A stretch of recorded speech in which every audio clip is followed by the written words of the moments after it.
There has been a few surveys starting to look at, well, what about people specifically like those with IBD?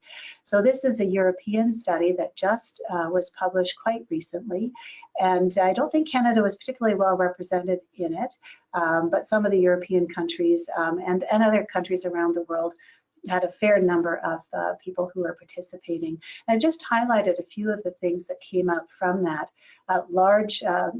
The vast majority of people quite concerned about getting COVID or contact with others, and particularly concerned about infecting others. So that sort of sense of responsibility for others. And also a significant number concerned about what's the impact of the medications they take on their own risk.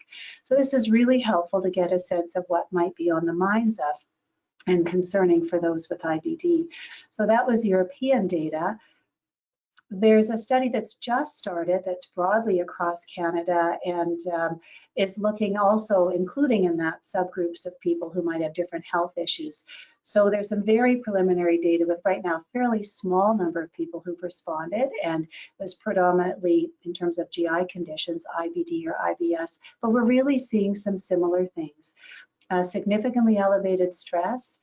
Sleep was flagged as something that for a third of people has really changed for them since COVID has started, and also feeling more anxious about their health. But also helpful to see, if you look on the other side here, that a very large number of these individuals anyway were saying that they do feel they're getting some good support. They have been doing things like exercising regularly, and they've been looking for ways to manage that.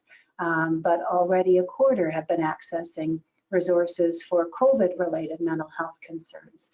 So this is just really helpful to give a bit of a window into how people are responding and how this might be impacting them. And why is this important? Well, I mean, it's important because these can have lasting impacts, but thinking even more specifically about inflammatory bowel disease, and much of the work that Dr. Bernstein and I have done over many years has been looking quite closely at the mental health needs and impact for those who have IBD. And we do know that stress can impact IBD. It can increase disease flares, among other challenges. And we also know that there's a greater vulnerability for anxiety or depression for those who have IBD. So there's a bit of a layer already of stress and mental health conditions having an effect on inflammatory bowel disease. And then we layer on top of that a really challenging time for many people related to this COVID pandemic. There's a lot to be figured out here.